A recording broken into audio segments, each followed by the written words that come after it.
morning, Dr. Farah. Good morning. Thank you so much for having me on. I'm so excited to be here. I'm really excited to have you on the Nurse Leader Debrief finally. We've been talking about it for a while, and I'm glad that it worked out. Yeah, well, I think we should just kind of jump right in. I know you are absolutely passionate about healthy work environments in nursing, and you have a story to tell. So would you just help us understand a little bit about who you are, how you became passionate about healthy work environments in nursing? Sure. So I want to take you back a little bit to just the start of my nursing career. My senior year, I was about to graduate, and one of my clinical instructors asked me what type of nurse I wanted to be, and I said, well, I really want to be an ER nurse. I was really excited, and she actually laughed in my face and was like, you'll never be an ER nurse. You're too unorganized, and you should go to med surg. So it kind of started from there, and I couldn't believe it. And I was like, wow, this is supposed to be an educator who's supposed to try to encourage, but she was trying to tell me, that I couldn't do something. So of course I didn't listen to her. In my mind, I was like, watch me, lady. Now I will be even more motivated to get this ER job. And that's what I did. As a nursing student, I got hired straight into the ER. And not only did I get one offer, I got two offers in the ER. Oh, wow. So that was 2005.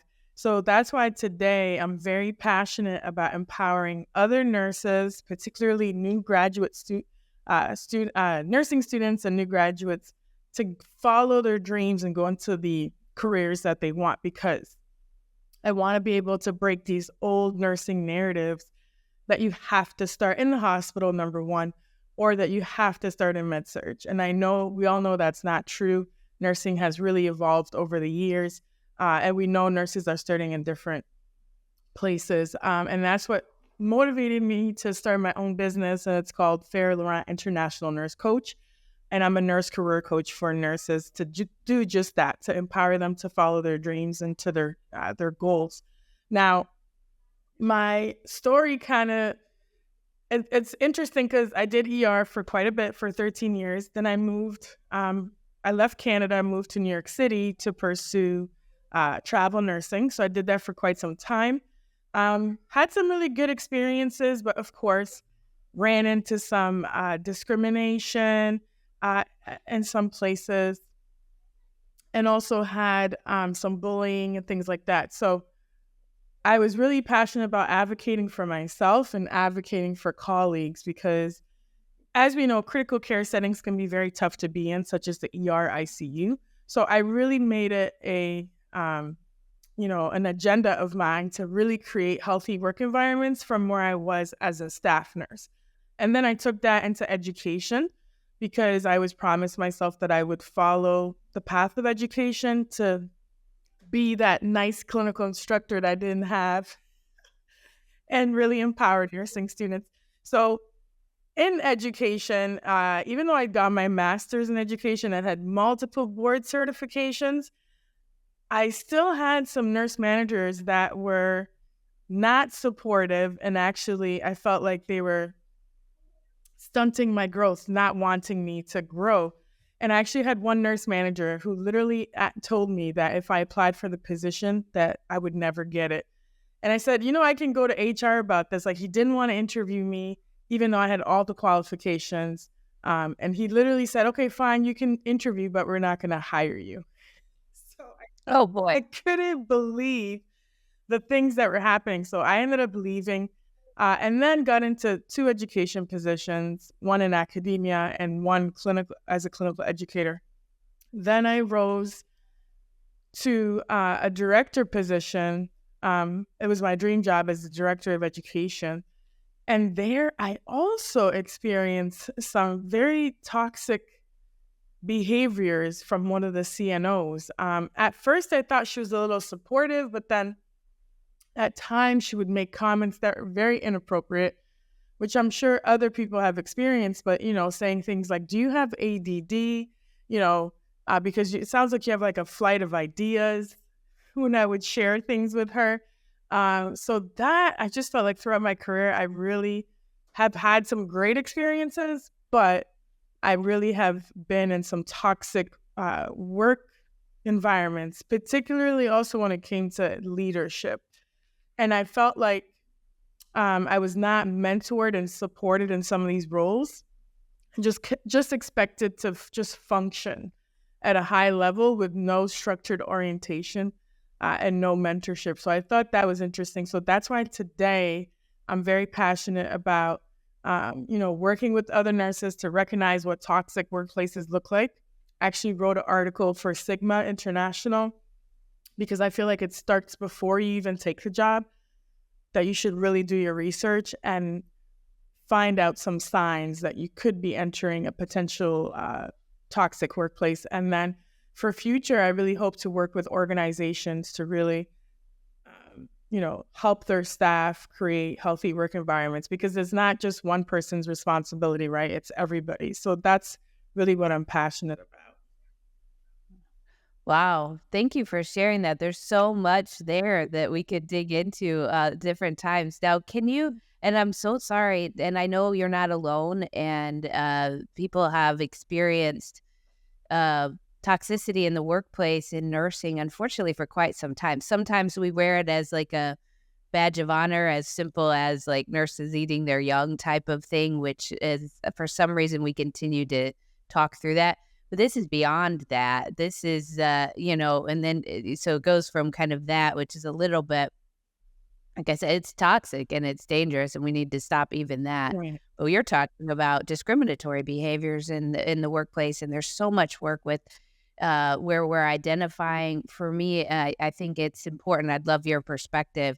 All of the facets of racism in nursing and how that impacts not only our teams but our patients. And I just am I'm not fascinated by it. I'm saddened by it, but I also am, I guess, proud to see some work that people are coming together to try to address this. What do you see as, or what do you think is in you that helped you kind of take this feedback and toxicity and make something great out of it? Keep going. You said your instructor says you're not going to get that job. You're like, watch me, Yeah, so I think that honestly just stems from my personality. I'm a very positive person, and I'm a very ambitious person. So from a young age, my dad would always say, like, I'm always like telling stories, very imaginative. So I'm always kind of creative and always find ways to get what I want. So, the line that says, where there's a will, there's a way. I really, truly believe that. And I think a lot of nurses sometimes feel like they just give up. Like they're like, oh, well, I'm not going to be listened to. Even if I try to advocate, it's not going to change. But we can't all continue to have that narrative, because I know a lot of nurses, especially staff nurses, they feel kind of defeated and discouraged, and just morally, their morale is down, right? And I think that's where great leadership comes in, because we need great leaders to be empathetic and to really be real and authentic about what's truly going on, and not covering things up, right? Nursing is an awesome profession. I always advocate for people to go into nursing, because it's awarding so many opportunities, and I truly think it is the best profession. So that's kind of where my passion stems from, and that we do have to make an impact and make a change, because people need nursing, and nursing is, the foundation of healthcare. If we don't have nurses, we see it now that globally people are struggling, because not only is there a nursing shortage, I personally think there's a retention crisis, right? And it's because we have to fix these issues in nursing. And like you said, some of them are deeply rooted in structural racism. Even in academia, we've seen where a lot of organizations are trying now to diversify their faculty, because we know that when nursing students see faculty that represent them, representation matters, they can connect a little bit more. They feel more supported, and they can be a little bit more successful throughout their journey, whether that's an undergrad or at the doctoral level. because I've even experienced some challenges going through my doctoral program, and I speak to other nurses as well. But organizations such as DMPs of color, Dr. Danielle McKimmey, she actually just won the AACN Visionary. Oh, nice. And she is the president of the DMPs of color, which I'm a part of, and other organizations such as Black Nurse Collaborative, the Canadian Black Nurses Alliance. I'm a mentor for them. I think organizations also like the AONL, where we could come together and come up with strategic ideas on how to make an impact in nursing when it comes to discrimination and racism. I think the number one step is acknowledging that it's actually there.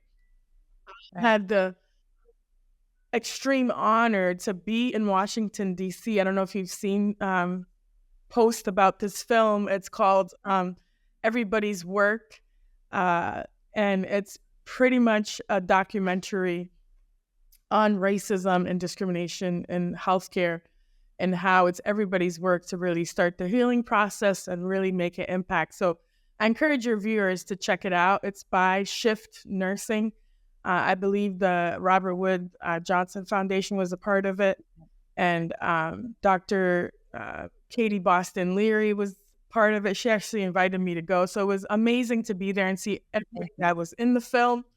And it basically shares everybody's different perspectives on what they went through in their lived experiences, such as Dr. Anna Valdez, who's the editor-in-chief of the Emergency Nursing Journal. You know, so many great people that were in there and that are actually doing the work to really improve and close these gaps and inequalities in healthcare. Because as you mentioned, we know that when we have a diverse workforce, you know, we give better care and patients have improved outcomes. So I know I kind of said a lot, but I think really it stems from my positivity and my passion for nursing and just to make things better, because if nobody really does anything, we're going to be kind of stagnant. And I think one way that I think I'm also doing a part is through podcasting, such as yourself.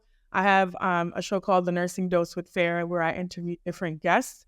And I feel like podcasting, as you're doing, is amplifying other nurses and their voices and their stories so that it can make an impact and hopefully inspire other people to take action and make change. I think so too. I mean, that's a call for sure. Like, I'm no expert at this. You know, I listened to yours and others and trying to get some tips to as to how to do this. I guess I sit in a position of knowing there's conversations that need to be had that aren't being had. There's people with similar background of mine that can be elevating some of these conversations as well, you know, and being open to, hey, this is not personal blame on an individual, right? This is where we all are in a profession that we love so dearly, with tremendous human beings out there trying to make a difference and make an impact, and that we all need to be together. Being these kind of chasms and divides are just so damaging to so many things, particularly when you're talking about healthcare and nursing and the people that are doing these roles and the people that we're serving. I remember long ago when I was a manager, I heard or read about, from a diversity perspective, that your staff should look like your patients. Right. You know, and that same kind of representation that you were talking about in the academic world, it applies in our workforce as well. And that maybe if we even tried that in our workforce, to try and look and see, hey, we should be making concerted efforts, not just because, and primarily because people are well-qualified humans, like you talked about, should be able to get opportunities, but also to think about it from a safety perspective as well. You know, just if there's anybody with a barrier in their mind somewhere thinking, oh, this isn't all that important, it's critically important from a human level, and also from a quality care level and safety level when you think about who you're serving. Right. And your workforce should match who you're serving to a large degree. Right. And as you mentioned, even just having diverse teams, there's research that says you should have a diverse team because also it brings different perspectives in terms of problem solving, bringing different ideas to the table. It was funny. I was actually watching a video yesterday and I showed my 7-year-old. It was a father trying to fix a stroller, and he couldn't figure it out how to close the stroller. And there's 3 men, and they're, messing with the stroller. And then eventually, later on, a woman came, and it took her literally 1 second with one hand. She, kind of twisted it and it folded. So it was really funny, but it's just to show that when you have a diverse team, everybody comes with different ideas. So you can't just have the same type of people on the team all the time. So, and sponsorship is very important. I actually didn't even know what sponsorship meant when I first started my career. Until the last recent years, I kind of heard about it. But if you're watching this, you can be a sponsor to someone else and help them pull them up as you rise up into your leadership position. And succession planning is so important to help other leaders come up as well. And mentorship programs, I think in general, are very helpful. I'm a big advocate for mentorship. So I think we need a lot of mentorship from like leaders to leaders. And then, just all around in nursing, we need more mentorship. And I would highly advise that you should have more than one mentor, that you should have multiple mentors. I'm actually looking for more mentors myself. And I like being a mentor to other nurses. But I think definitely that's huge. And then obviously professional development. I think it's lacking, as I mentioned before. We need more structured leadership programs. And I know the AONL has a lot of resources out there. And then, of course, like things like emotional intelligence, I think, and empathy and kindness is missing a little bit in some leaders. And I know there are some extraordinary leaders out there, but we just need more of them. Yeah, absolutely. So for our leadership listener base and viewers, what are some of those things that you are advising? We'll need to check out your article for Sigma, but just a brief teaser for us. What are some of those things that you're advising people to look for in a work environment that might signify a challenge or a toxic environment? Sure. So for me, it's all about, I call it like the vibe or like the environment, which is like the culture, right? And we know that there could be cultures and subcultures depending kind of where you are, because there could be a whole hospital system that has a certain culture, and then the hospital has a different one, and maybe a unit might have a different culture. So I think just surrounding yourself in those environments and really paying attention. So I suggest to my clients as a nurse career coach, I tell them, if you're going to go to an interview, go really early. I say go at least 30 minutes early or even more. Sit in areas like the cafeteria or the lobby and just check out what's going on. Check out the interactions that are happening. And that's just one phase of it. The second phase is the interview process. You have to pay attention to how it goes. Is it organized or is it all over the place? How are people treating each other? And how's your experience with the interviewing? To the point of when you enter the room, whether it's virtually or online, how are they treating you? Are they making you feel welcome? Or is it a really awkward interview filled with tension? Because to me, it's almost like foreshadowing of what may be. If the leader or whoever's interviewing is very respectful, shares the floor with the panel, that's positive. But if the leader is very sometimes rigid and, doesn't let anybody else speak, you can kind of pick up on those things. And I always tell people to have really structured questions to ask. Like, ask them, what is your leadership style? Or ask them, how do you deal with conflict? Or how do you make sure that your team feel supported, or during times of crisis, how do you support your team or team building, those types of questions. And then flipped, if they're asking you a lot of workload style questions, like how do you, work under pressure?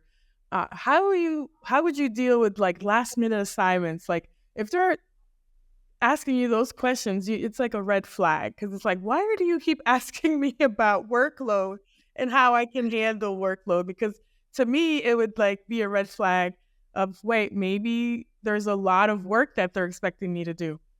Or the other one is they ask about, oh my goodness, what's if there's high turnover, that's another red flag. A lot of organizations are restructuring, and that's okay. But if you're going around the room and people are introducing themselves and they're all new, that could potentially be something to look into. So those are some. Sure. Awesome. Well, I am really looking forward to checking out. I haven't watched it in its entirety, the Shift documentary. I'm really looking forward to that too. I feel like this is such a rich topic, deserving of much more time than we have to cover today.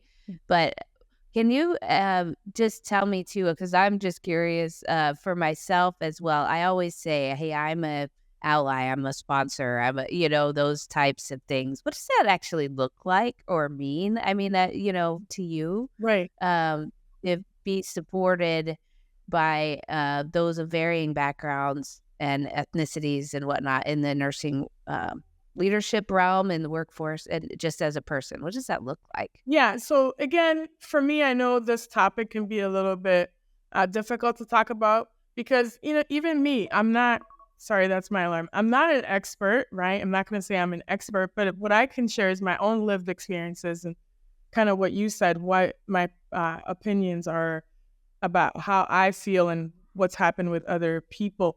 So for me, I think in the space of a new grad, when I was a new grad in the ER, my first preceptor was huge in advocating for me. And I felt like he was a male preceptor, so that was interesting because, it was a lot of females back then. And it's nice to see more men in nursing.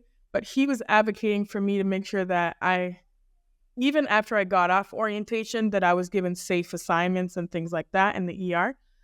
So I think that's number one. Your colleagues, you can be an advocate for them. You could be an advocate for your patients, obviously, and their families, because what I've seen in the ER,